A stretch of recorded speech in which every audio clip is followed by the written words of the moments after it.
Alrighty, so let's talk about our next step. We are talking about color, how we are going to add color. So you have another video to watch which goes over all of the color harmonies. So one example would be monochromatic. Mono means one, chroma means color. So it's one color plus black, white, and gray.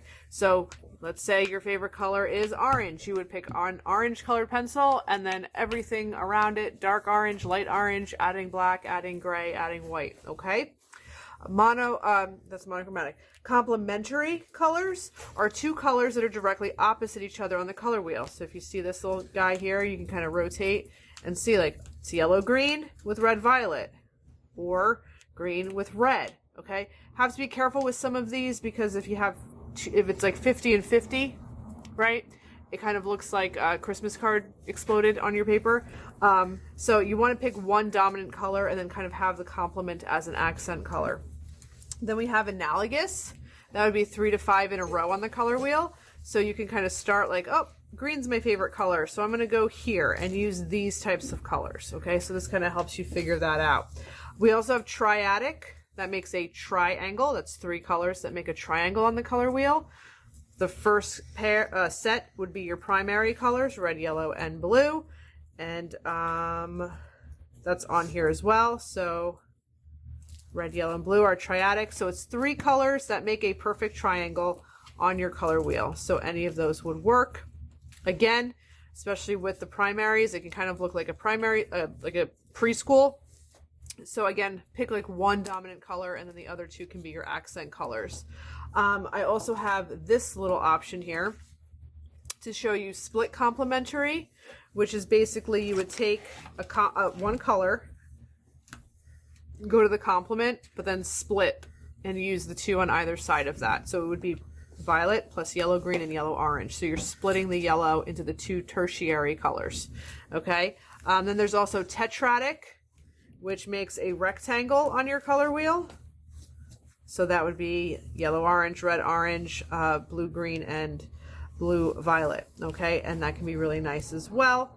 And then there's also square, which makes or quadratic, which makes a square on the color wheel. So I kind of cut these out to help you guys figure that out. So you can use this to help you pick your colors. I would start with my favorite and go from there. Okay, so you're going to pick a color harmony. You're going to pick the colors that fit into that color harmony. Can you add additional colors? Absolutely. Why not? We can break the rules. We're artists.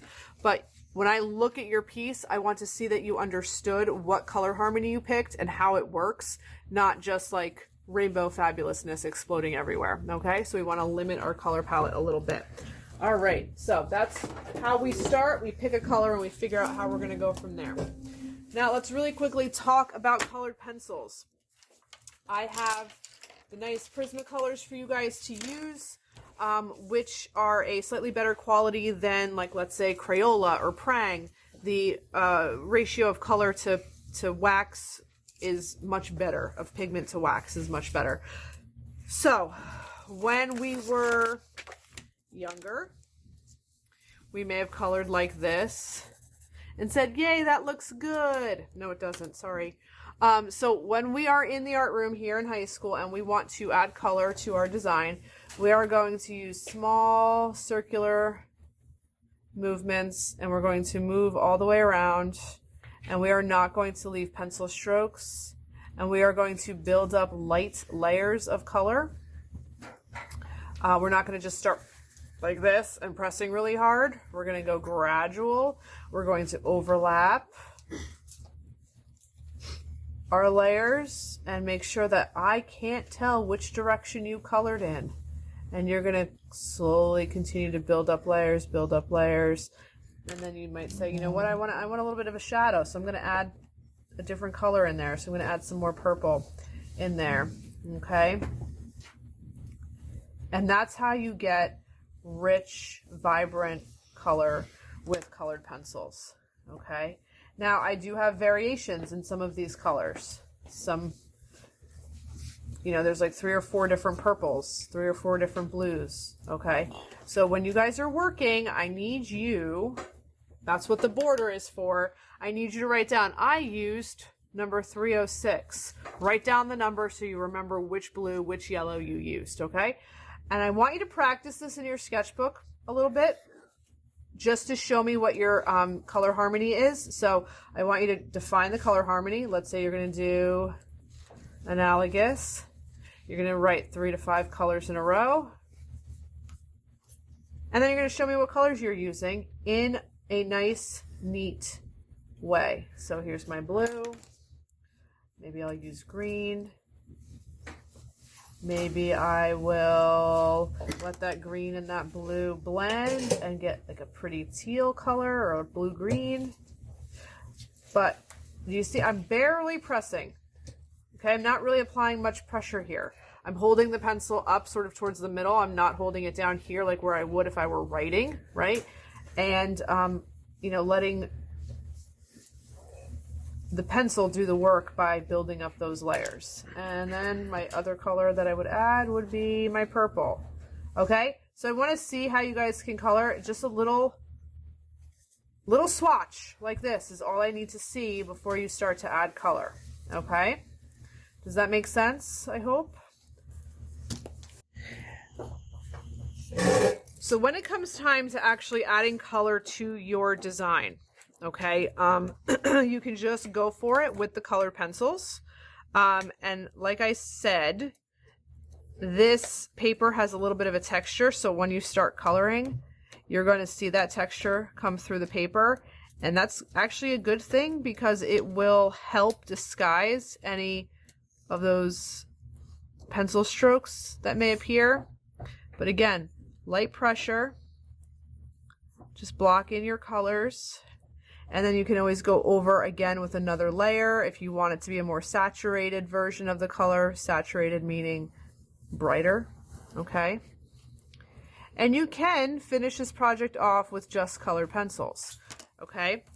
One thing you can also do is before you start is give yourself a watercolor wash to maybe break up your space a little bit. So when we set up for watercolor, you need a like 2-foot length of paper towel folded up. Grab a palette, grab your watercolors. You need water, a brush. I also am going to show you what you can do by adding salt to your watercolor. Okay, so what I like to do is get some clean water. Now these have 2 halves, right? One side should be your dirty side, one side should be your clean side. So I'm just going to start by picking oh, this is a dirty brush. Yuck. So that's what happens when people don't clean their brushes. You get grossness. That's why it's super important to clean up after ourselves. Oh, that's really awful. Okay, sorry. All right, so now my paper's wet. Okay, and now I can pick up a little bit of whatever color I want to use.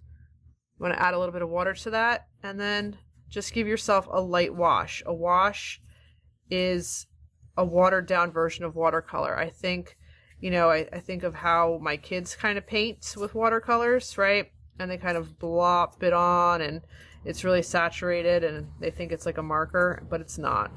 Okay, so that can be like a nice background for your colors. You can also, this is really, I'm sorry, it's really ugly because I had all that orange paint in my paintbrush. I didn't check before I used it. That's my fault. All right, so another thing you can do is, I'm going to show you, so pick up some paint. You can put it into your palette if you want to mix up a custom color. And you want it to be a little bit watery so it's not super, super saturated. I'm going to add a little bit of that. Okay. Now I'm going to pick this up. I'm going to brush in this section. Now, if you brush watercolor next to a section that you just painted that's still wet, it will bleed. The colors will blend together, and that might be something you like. But if you don't want that to happen, do every other section. I'm going to pick up a little bit of a different color. Kind of let that blend in. And if you guys want a scrap of watercolor paper to play, okay, I highly encourage that because play is part of the act of creation here. So I'm going to take some salt. I'm going to sprinkle that on there. And you're going to see what happens as that dries. Okay? So you can choose to do this first. You can choose to do this later. It's up to you. You can also do colored pencil first. And then let's say, you know what? I like this, but I want to do a little something fun over there on top of that that letter I started. So maybe I'll pick up a little bit of watercolor and I'll just go right over that and add a little bit of a green wash or something like that just to spice it up a little bit. All right, so those are some options for you. Watercolor is totally optional. You can do it before or after. You can give yourself even just a whole wash of color over the whole thing. Maybe try some blending like that. You can do it section by section if you want. And once it's totally dry, it has to be totally dry, then you can go back in with your colored pencils.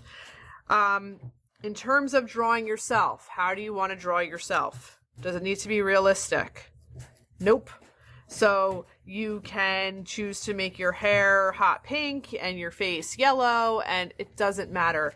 Have fun with it. Pick, again, the colors that make you happy and you think will look good with the overall design of your piece. Okay? Does that make sense? Alrighty.